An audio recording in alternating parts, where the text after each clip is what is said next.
After his performance, a relative said, "You need to work very hard with the new instrument." One of the relatives said, after his performance એટલે જે એણે દેખાવ કર્યો એની વીણા વગાડીને પેલા બધા કુટુંબના સભ્યો ભેગા મળ્યા હતા એમાં એણે એની વીણા વગાડી અને એમાં એના પરફોર્મન્સ પછી રિલેટિવ સેડ એક રિલેટિવે કહ્યું, યુ નીડ ટુ વર્ક, તારે કામ કરવું પડશે વેરી હાર્ડ, ખૂબ જ, વિથ ધ ન્યૂ ઇન્સ્ટ્રુમેન્ટ, કે તારે આ સંગીતના નવા સાધન ઉપર ખૂબ કામ કરવું પડશે. If it were sitar, you would have been in competition with your brother and sister. If it were sitar, જો અહીંયા વીણાની જગ્યાએ સિતાર હોત, you would have been in competition, તું સ્પર્ધામાં હોતે with your brother and sister, તારા ભાઈ અને બેન જોડે. એક રિલેટિવ શું કહ્યું કે તારે આ નવા સાધન ઉપર ખૂબ જ પ્રયત્ન કરવો પડશે અને બીજાએ શું કહ્યું, ખૂબ મહેનત કરવી પડશે. અને બીજા રિલેટિવે શું કહ્યું કે જો આ વીણાની જગ્યાએ સિતાર હોત તો તું તારા ભાઈ અને બેન જોડે હરીફાઈમાં હોત. You have already spent 2 years on it, but still these instruments need more. You have already spent 2 years. તે લગભગ 2 વર્ષ આની પાછળ વિતાવ્યા છે. શાની પાછળ? વીણાની પાછળ. But still, હજુ પણ, these instrument, આ સાધન, needs more, એને હજી વધારે જરૂર છે. મતલબ એમાં તારે વધારે પ્રયત્ન કરવાની જરૂર છે. After his performance, someone said, the sitar's sound is like a flowing stream. Your instrument does not have that depth. After his performance, એના એક પરફોર્મન્સ પછી, someone said, કોઈકે કહ્યું, the sitar's sound, કે આ સિતારનો જે અવાજ છે, is like a flowing stream. Flow એટલે વહેવું અને સ્ટ્રીમ એટલે ઝરણું, કે આ સિતારનો અવાજ એ ઝરણા જેવો છે, વહેતા ઝરણા જેવો, ખડખડ, બહુ સરસ આવે છે. યોર ઇન્સ્ટ્રુમેન્ટ, તારું જે આ સાધન છે, વીણા છે, ડઝન્ટ હેવ ધ ડેપ્થ એટલે ઊંડાણ, એટલું બધું ઊંડાણ કે એટલું બધું સારું આ તારું સાધન નથી. યેટ અનધર સેડ, બીજાએ કહ્યું, your brother plays the violin, કે તારો ભાઈ વાયોલિન વગાડે છે. હિઝ સુર એન્ડ તાલ આર સો બ્યુટિફુલ, એના સુર અને તાલ ખૂબ સુંદર છે. What are you doing with this instrument, તું આ સાધન સાથે શું કરે છે? કે તારો ભાઈ વાયોલિન વગાડે છે, એના સુર અને તાલ બહુ સુંદર છે, પણ તું આ સાધન સાથે શું કરે છે? Mohan was depressed and cried for the whole night. વિચારો, આખું એણે 2 વર્ષ, આટલા વર્ષો કોની પાછળ વિતાવ્યા? વીણાની પાછળ, અને એને આવું સાંભળવા મળે એટલે એક ડિપ્રેસ્ડ, નિરાશ થઈ ગયો, હતાશ થઈ ગયો.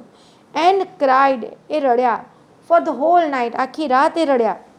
He had already given 2 years of his life to this instrument. એમણે લગભગ એમના જીવનના 2 વર્ષો આ સાધન પાછળ આપી દીધા હતા, ખર્ચી નાખ્યા હતા. But from the heart, I am made for guitar. There is no instrument for me but the guitar.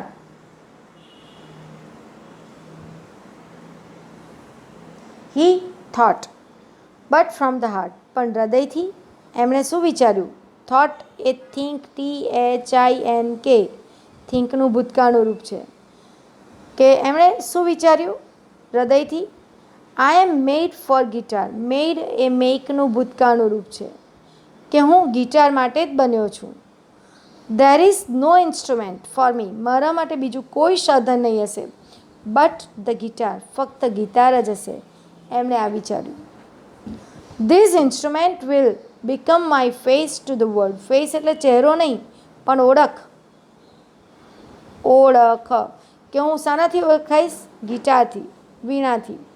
પણ આ મારી ઓળખાણ બનશે, આ સાધન મારી ઓળખાણ બનશે. I am sure I am going to make it big. મને ખાતરી છે.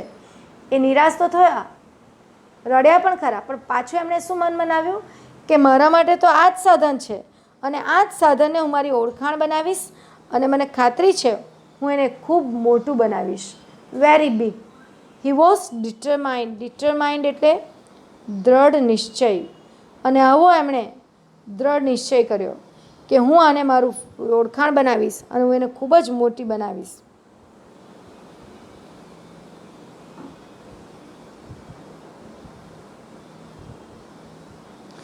This experience took place when Mohan was only 16 years of age. હવે આ પ્રસંગ, આ અનુભવ, એક્સપિરિયન્સ એટલે અનુભવ, આ અનુભવ ક્યારે બન્યો? when Mohan was only 16 years of age. એ 16 વર્ષના હતા ત્યારે. It was turning point of his life. Turning point એટલે વળાંક. આ એમના જીવનમાં એક વળાંક આવ્યો. Mohan doubled his riyaz and practised for about 10 hours a day. Mohan doubled, એમણે ડબલ કરી નાખ્યો, પોતાનો રિયાઝ 5 કલાક કરતા તો 10 કલાક કરી નાખ્યો. એન્ડ પ્રેક્ટિસ્ડ, અને પ્રેક્ટિસ કરતા 10-10 કલાક સુધી. He also studied other aspects.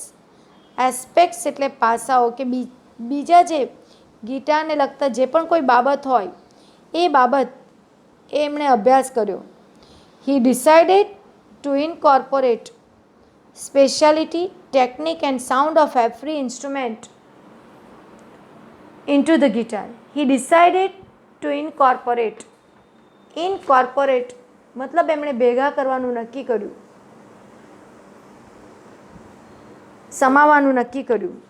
એમણે આ ગિટારમાં ઇનકોર્પોરેટ એટલે એમાં સમાવવું. શું સમાવવાનું નક્કી કર્યું? સ્પેશિયાલિટી, વિશિષ્ટતા, ટેકનિક અને અવાજ. શાનો? દરેક સંગીતના સાધનોનો છે એ સાધનની વિશિષ્ટતા, એની ટેકનિક અને એનો અવાજ આ સાધનમાં ઇનકોર્પોરેટ સામેલ કરવાનું નક્કી કર્યું. He wanted to invent. Invent એટલે શોધ કરવી, સમથિંગ.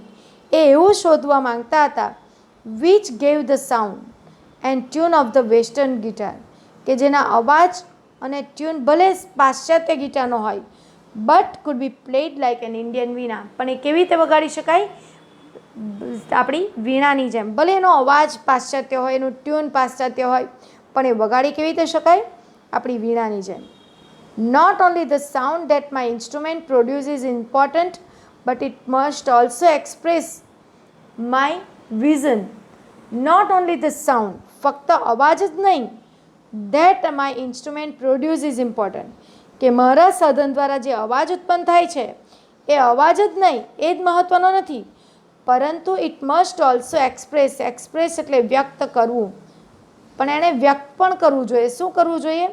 My vision. વિઝન એટલે દ્રષ્ટિ, હું જે કહેવા માગું છું એ પણ વ્યક્ત થવું જોઈએ. What I want to say through the instrument, કે આ સાધન દ્વારા હું શું કહેવા માગું છું એ પણ અભિવ્યક્ત થવું જોઈએ. He said to himself. એમણે એ પોતાની જાતને કહ્યું. And finally with અનટાયરિંગ. અનટાયરિંગ એટલે થાક્યા વિનાના સતત પ્રયત્નો. એન્ડ અનટાયરિંગ એફર્ટ્સ એટલે પ્રયત્નો, અને થાક્યા વિના સતત પ્રયત્નો દ્વારા વિથ ધ અન્ડરસ્ટેન્ડિંગ ઓફ રાગ, અને જુદા જુદા રાગોની સમજણથી he created wonderful Mohan veena. એમણે સુંદર મોહનની વીણા બનાવી.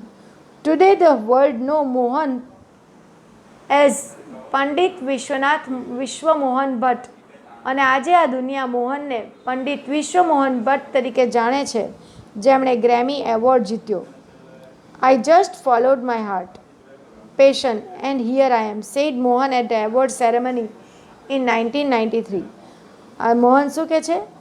આઈ just follow my heart passion. Passion એટલે તીવ્ર ઈચ્છા. મેં મારા હૃદયની ઈચ્છાને અનુસરી અને આજે હું આ તમારી સામે ઊભો છું. આવું એમણે ક્યાં કહ્યું? 1993માં જ્યારે એમને એવોર્ડ આપવામાં આવ્યો ત્યારે એમણે આ વાત કહી. ફ્રેન્ડ્સ, અહીંયા યુનિટ પૂરો થાય છે.